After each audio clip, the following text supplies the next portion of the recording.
आपने एकदम बिल्कुल सही कहा। हमारे महात्मा गांधी जी का सपना भी यही था, प्रधानमंत्री का भी सपना यही है। और हम लोग इसके तहत क्या किए कि सभी जगह सरकार की एक योजना आई, उसके SLWM जिसको बोलते हैं सॉलिड लिक्विड वेस्ट मैनेजमेंट। इसके अंतर्गत क्या होगा कि जो ग्राम पंचायत हैं उसमें पंचायत सचिव और मुखिया को सरकार के द्वारा कुछ राशि दी गई, जिसके अंतर्गत उन्होंने डस्टबिन का वितरण किया, स्वच्छता कर्मी का चयन किया और साथ ही साथ WPO का निर्माण करवाया। इसके अंतर्गत आपके नारदीगंज में 9 पंचायत में खरीदारी करके सभी सामान को वितरण किया गया है। और वो सारा का देखभाल जो है मैं यहाँ पर बैठ के सिर्फ मॉनिटरिंग करती हूँ और सारा पंचायत स्तर पे काम होता है। और देखिए एक चीज हम आपको ये बता दें, हमारा काम है सामुदायिक शौचालय का निर्माण कराना। वहीं पर जो लोग होते हैं उसी में किसी एक व्यक्ति को चाबी दिया जाता है और वो जो है आपको 10 घर 15 घर 12 घर के लोग उसको यूज करते हैं। अब चूंकि हम तो सामुदायिक शौचालय निर्माण करवा दिए, अब निर्माण होने के बाद कुछ लोग उपयोग करते हैं, कुछ उस पर ध्यान रख देते हैं, कुछ उसको तोड़ देते हैं। तो इसका एक तो कमी हम लोग को दिखता है कि जहाँ पर कोई एक व्यक्ति उसको देखभाल नहीं कर पा रहा है। आप तो ये मानते हैं कि माननीय मुख्यमंत्री जी या प्रधानमंत्री जी स्वच्छता के लिए जितना आवंटन दिए, क्या आपको लगता है कि उस तरीका से सारा कार्य जनहित के लिए हो रहा है? देखिए जितना आवंटन मिला अनुसार से तो अपना किया ही, बाकी तो फिर लोगों की मतलब की मानसिकता पर निर्भर करता है। जितना उन्होंने राशि दिया है करीब करीब सभी लोग तक पहुंच ही गया है। उसको 3 फेज में हम इसको चेक कर लेते हैं, क्विक प्रोसेस के माध्यम से कि आपको उस पर पैसा मिला है कि नहीं मिला है। दूसरा आपको एक LOB है, एक NLOB है, तीनों पर देखने के बाद ही एंट्री। तो इसके लिए भी मेरे पास देखिए हम लोग को सिर्फ मॉनिटरिंग बनाया गया। हमारे कार्यालय में कोई फंडिंग नहीं दिया गया, फंडिंग जाता है मुखिया पंचायत सचिव को, हम लोग यहाँ से उनको बताते हैं। और ये जो एकदम सही आपका कहना है कि 6 महीना का पेमेंट सिर्फ SDM से जाता है, बाकी पैसा 15-20 देना है। अब मुखिया जी लोग पैसा देना चाहते नहीं कर्मी को। हमारा कर्मी बार-बार परेशान होकर हमारे पास आता है। हम हमेशा पढ़ते हैं कुछ ना कुछ टॉपिक 1 महीना का समझ, क्योंकि टाइम घर में नहीं मिलता, लेकिन यहाँ ये देते तो 1 नजर जरूर हम देखते हैं और उसको देखने के बाद इतना पढ़ लेते हैं। और दूसरा चीज है कि जितना एक्टिव होकर इनको हम पर मंथ या फिर देखते हैं घूमते, उतना हम किसी पत्रकार को नहीं देखें। और जब जरूरत होती है तो जिला प्रशासन से हमें मिल जाता है। हम लोग अगर कहीं बाहर रहते हैं सर, तो अगर मान लीजिए लेट हुआ तो एक कॉल करते हैं कि सर हम यहाँ फंस गए, तुरंत गाड़ी भेज दी जाती है। यहाँ तक कि 5 बीघा में जाके हम फंसे थे तो वीडियो साहब मेरे लिए गाड़ी तुरंत भेजवा दिए थे, शाम हो गया था काफी। आप देख रहे हैं केवल सच न्यूज। केवल सच न्यूज में आप सभी का स्वागत है, अभिनंदन है। मैं अरविंद मिश्रा।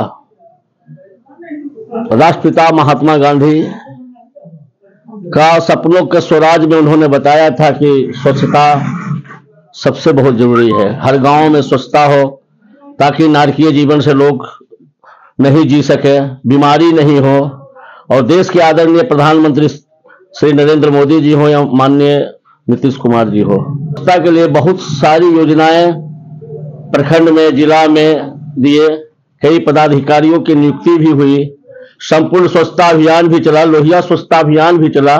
कई पदाधिकारियों के कंधे पर इस जिम्मेवारी दी गई और बड़े बड़े नारे स्लोगन हम दीवालों पे देखते रहे, रैलियां भी निकाली गई और शौचालय के प्रति इतनी जागरूकता का कार्यक्रम हुआ, लगा कि आने वाले दिन में लोहिया स्वच्छता अभियान के तहत घर घर शौचालय होगा, हर लोग बीमारी से दूर रहेंगे। क्योंकि सबसे ज्यादा तकलीफ महिलाओं की होती है। शौच के ही क्रम में कई बार रेप का भी सामना करना पड़ा, बहुत सारी ऐसी हुआ। मैं अभी नवादा जिला के नारदीगंज प्रखंड में प्रखंड समन्वयक पूजा कुमारी जी हैं। मैं उनसे जानना चाहता हूं कि आपके आने के बाद मैडम स्वच्छता के लिए, लोहिया स्वच्छता के लिए क्या क्या प्रयास हुए, कैसे कार्य हुए? जी सभी को मेरा प्रणाम। मैं पूजा सिंह प्रखंड नारदीगंज में प्रखंड समन्वय का काम करती हूँ। और मेरे आने के बाद मेरा जो ज्वाइनिंग हुआ है आपको 2020 के दिसंबर माह में, तो मेरे आने के बाद यहाँ पर बहुत सारा काम जो है आपको, पहले हम लोग का ODF था, मतलब शौचालय सिर्फ बनाना था, लेकिन अब क्या हो गया कि हम लोग को शौचालय के साथ ODF प्लस कर दिया, यानी कि हम लोग को गंदगी को भी दूर करना था। आपने एकदम बिल्कुल सही कहा। हमारे महात्मा गांधी जी का सपना भी यही था, प्रधानमंत्री का भी सपना यही है। और हम लोग इसके तहत क्या किए कि सभी जगह सरकार की एक योजना आई, उसके SLWM जिसको बोलते हैं सॉलिड लिक्विड वेस्ट मैनेजमेंट। इसके अंतर्गत क्या होगा कि जो ग्राम पंचायत हैं उसमें पंचायत सचिव और मुखिया को सरकार के द्वारा कुछ राशि दी गई, जिसके अंतर्गत उन्होंने डस्टबिन का वितरण किया, स्वच्छता कर्मी का चयन किया और साथ ही साथ WPO का निर्माण करवाया। और इसके अंतर्गत आपके नारदीगंज में 9 पंचायत में खरीदारी करके सभी सामान को वितरण किया गया है। और वो सारा का देखभाल जो है मैं यहाँ पर बैठ के सिर्फ मॉनिटरिंग करती हूँ और सारा पंचायत स्तर पे काम होता है। और लेकिन फिर भी कभी कभी बहुत सारा सामना करना पड़ता है, कुछ सरकार का नीति ही ऐसा है। अभी स्वच्छता कर्मियों का जो है वो काफी मतलब कि सभी पंचायत से आके बोल रही है, पहले 2 रखना था प्रत्येक वार्ड में, अब 1 हो गया है।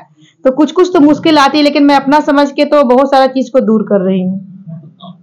नारदीगंज प्रखंड जो है पूजा जी, वो बोध गया और राजगीर के बीच में बसा हुआ है। पर्यटक स्थल भी ये दोनों क्षेत्र में है। और शौचालय आपके नारदीगंज प्रखंड में सामुदायिक शौचालय का अभाव है, जिसके वजह से दूर दराज से भी जो लोग आते हैं, महिलाएं हो या पर्यटक की ही कोई गाड़ी रुकती है, तो शौचालय नहीं रहने की वजह से शर्मसार होना पड़ता है। बहुत ये बात आपका कहना बिल्कुल सही है। तो मैं आपको बताना चाहूंगी कि नारदीगंज बगल जहाँ पे बस स्टैंड ये बना हुआ है आपका, वो बैठने के लिए सब यात्री शेड, उसके जस्ट 10 कदम पहले ही हमने नारदीगंज मुखिया के द्वारा कुछ राशि दे करके सामुदायिक शौचालय का निर्माण कराया, जिसको मुखिया जी ने पूर्ण नहीं किया, लेकिन वहां मैंने बनवा दिया है। 6 है, 3 महिला के लिए, 3 पुरुष के लिए। कहाँ पे? ये बस आंगनवाड़ी के पीछे, यात्री शेड के पीछे जो रास्ता जाता है आंगनवाड़ी का, उसके जस्ट पीछे आप अभी भी जाके देख सकते हैं। इसके अलावा सभी ग्राम पंचायत में 2-2 बना हुआ है, कहीं पे 1 भी है, कहीं पर 2 है। अधिकांशतः पंचायत तुम्हें मैं इसे कुछ गाँव में मैं गया हूँ, जो सामुदायिक शौचालय की स्थिति है, हाँ, ये वो बद से बदतर है। वो किसके कार्यकाल में काम हुआ जी? वो पहले का कार्यकाल में, मेरे कार्यकाल में नहीं है। और देखिए एक चीज हम आपको ये बता दें, हमारा काम है सामुदायिक शौचालय का निर्माण कराना। वहीं पर जो लोग होते हैं उसी में किसी एक व्यक्ति को चाबी दिया जाता है, और वो जो है आपको 10 घर, 15 घर, 12 घर के लोग उसको यूज करते हैं। अब चूंकि हम तो सामुदायिक शौचालय निर्माण करवा दिए, अब निर्माण होने के बाद कुछ लोग उपयोग करते हैं, कुछ उस पर ध्यान रख देते हैं, कुछ उसको तोड़ देते हैं। तो इसका एक तो कमी हम लोग को दिखता है कि जहां पर कोई एक व्यक्ति उसको देखभाल नहीं कर पा रहा है।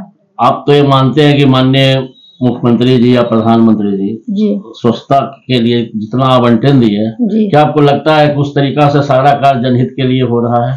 देखिए जितना आवंटन मिला अनुसार से तो अपना किया ही, बाकी तो फिर लोगों की मतलब की मानसिकता पर निर्भर करता है। जितना उन्होंने राशि दिया है करीब करीब सभी लोग तक पहुंच ही गया है। अधिकांशतः जगहों में भी सुनने और देखने को भी मैंने पाया कि एक ही शौचालय को 2-2, 3-3 बार आवंटन निकाल लिया। देखिए अभी इस बात पे मैं ये कहना चाहूंगी, अभी हमारे सामने एक पत्रकार जी बैठे हुए हैं, और ये आपका नाम क्या था? हाँ, रजनीश जी। तो इनका भी था कि मैडम शौचालय का हमको पेमेंट नहीं मिला, एक बार मेरा चेक इन्होंने पहले मुझे यही बोला कि एक बार मुझे चेक कर दीजिए कि क्या मैं पेमेंट ले सकता हूँ कि नहीं। मैंने इनको चेक करके बताया कि आपका भुगतान हो गया। तो मेरे अनुसार से जो भी एंट्री होता है उसको 3 फेज में हम इसको चेक कर लेते हैं, क्विक प्रोसेस के माध्यम से, कि आपको उस पर पैसा मिला है कि नहीं मिला। दूसरा आपको एक LOB है, एक NLOB है, तीनों पर देखने के बाद ही एंट्री करते हैं। कई पंचायत में ये भी जो सुनने में आया है कि जो स्वास्थ्य सफाई कर्मी हमको पेमेंट वगैरह नहीं जी, तो इसके लिए भी मेरे पास देखिए हम लोग को सिर्फ मॉनिटरिंग बनाया गया। हमारे कार्यालय में कोई फंडिंग नहीं दिया गया, फंडिंग जाता है मुखिया पंचायत सचिव को, हम लोग यहाँ से उनको बताते हैं। और ये जो एकदम सही आपका कहना है कि 6 महीना का पेमेंट सिर्फ SBM से जाता है, बाकी पैसा 15-20 देना है। अब मुखिया जी लोग पैसा देना चाहते नहीं कर्मी को, हमारा कर्मी बार-बार परेशान होकर हमारे पास आता है। जितने ताम झाम के साथ संपूर्ण स्वच्छता, लोहिया स्वच्छता के लिए, घर घर स्वच्छता के लिए, शौचालय के लिए जितने वादे न्यारे हुए, हमको तो नहीं लगता है कि जब आज भी चारों ओर गंदगी का ढेर है। जहाँ भी देखिएगा शौचालय जो का त्यों बना हुआ है। सही बोले आप, एकदम सही बोले। आज भी जब महादलित टोला में, कल ही हमको ननौला के कोई वार्ड नंबर 10 में हम गए, तो वहाँ का स्थिति हमने देखा कि अभी भी वैसा ही लोग जी रहे हैं जैसे पहले जी रहे थे। शौचालय है पर सीट टूटा हुआ है, किसी का गेट टूटा हुआ है, कोई बकरी बांधा हुआ है, कोई उसमें गोबर का गोईठा रख दिया है। तो ये चीज है। लेकिन हाँ, ये भी आपको मानना होगा कि आज से 10 साल पहले जितना आप गंदगी देखते थे उसके मुकाबले में आपको गंदगी कुछ कम हुआ है। यहाँ एक बुजुर्गों की समस्या बहुत बड़ी समस्या है। बुजुर्ग हमारे समाज के अभी बहुत बड़े, अगर वो ना रहे तो समाज में बहुत दिक्कत हो जाए। लेकिन पेंशनर समाज जो है वहाँ शौचालय का अभाव है। अब ये तो बता सकते हैं हम लोग, अगर कोई मतलब डायरेक्ट अगर कोई शौचालय का निर्माण लाभुक कराता है तो उसका भुगतान हम लोग कर सकते हैं, पर ऐसे जगह पे हम नहीं कर सकते। अच्छा, अभी ऐसा है प्रावधान कि जिनके घर में आज भी शौचालय नहीं है उनके घर में शौचालय? जी एकदम, अभी भी ऐसा प्रावधान है। अगर किसी घर में शौचालय नहीं है, अगर उन्होंने शौचालय की राशि पहले नहीं ली है, क्योंकि हम पहले चेक कर लेते हैं, तो वो 3 फेज का अपना फोटो दे दे, एक गड्ढा करते हुए, एक दीवार देते हुए, एक पूर्ण का, हम उसका तुरंत शौचालय भुगतान करेंगे, एंट्री करेंगे। एक काम तो जनहित से जुड़ा हुआ है, समाज हित से जुड़ा हुआ है, शर्मसार भी होना पड़ता है। आपको भी बहुत सारी परेशानियां सुनना पड़ता है। बहुत सुबह 4 बजे जाना पड़ता था हम लोग को। हाँ, तो क्या इसके लिए सरकार, इसके लिए जिला प्रशासन के द्वारा आपको सहयोग मिलता है? जी, जब जरूरत होती है तो जिला प्रशासन से हमें मिल जाता है। हम लोग अगर कहीं बाहर रहते हैं सर, तो अगर मान लीजिए लेट हुआ तो एक कॉल करते हैं कि सर हम यहाँ फंस गए, तुरंत गाड़ी भेज दी जाती है। यहाँ तक कि 5 बीघा में जाके हम फंसे थे तो वीडियो साहब मेरे लिए गाड़ी तुरंत भेजवा दिए थे, शाम हो गया था काफी। केवल सच प्रेस के द्वारा आप क्या संदेश देना चाहते हैं जागरूकता के लिए कि लोग अधिक से अधिक शौचालय बनावे, उसका उपयोग करें? सबसे पहले तो हमको सबसे अच्छा लगता है आपका मंथली बाय मंथली रजनीश जी लाके जो हमको ये देते हैं केवल सच का, ये हम हमेशा पढ़ते हैं, कुछ ना कुछ टॉपिक एक महीना का समझ, क्योंकि टाइम घर में नहीं मिलता, लेकिन यहाँ ये देते तो एक नजर जरूर हम देखते हैं और उसको देखने के बाद इतना पढ़ लेते हैं। और दूसरा चीज है कि जितना एक्टिव होकर इनको हम पर मंथ या फिर देखते हैं घूमते, उतना हम किसी पत्रकार को नहीं देखें और सही चीज ये बोलते हैं, गलत नहीं बोलते। बहुत सारे लोग तो झूठ भी इस माध्यम के बहुत सा ह्यूमर उड़ाया गया था, लेकिन हमने सच का सामना किया, 3 साल से सामना ही कर रहे हैं। और हम चाहते हैं कि आप लोग से बस हमको यही कहना, अगर किसी भी गरीब का शौचालय अगर बच गया, अगर वो बनाना चाहता, अगर पूर्व से भुगतान नहीं लिया है तो हमारे पास भेजिए, हम उसका भुगतान करवाने का अथक प्रयास करेंगे। आप चाहते हैं कि आपके प्रयास से, सभी पदाधिकारी जनप्रतिनिधियों के प्रयास से नारीगण समृद्ध हो, एकदम घर घर शौचालय हो, एकदम लोग महिलाएं उसका यूज करें और सरकार की योजनाएं जन जन तक जाए, जन जन तक। बहुत बहुत धन्यवाद। पूजा जी प्रखंड समन्वयक हैं, इनके आने के बाद संपूर्ण स्वच्छता के क्षेत्र में और लोहिया स्वच्छता अभियान के तहत इनके कई प्रयास हुए हैं, लेकिन जरूरत है जनप्रतिनिधियों को भी जागना, पदाधिकारियों को भी इन्हें मदद करना और लोकतंत्र के चौथे स्तंभ भी इनके प्रति जो नकारात्मक रुख रखते हैं, जो सच्चाई और जमीन के साथ जाना चाहिए और मदद करना चाहिए, ताकि सभी के सहयोग से महात्मा गांधी का भी सपना पूर्ण हो और हमारे केंद्र द्वारा जो योजनाएं, बिहार सरकार की जो योजनाएं आ रही है वो जन जन तक पहुंचे। अरविंद मिश्रा, केवल सच प्रेस।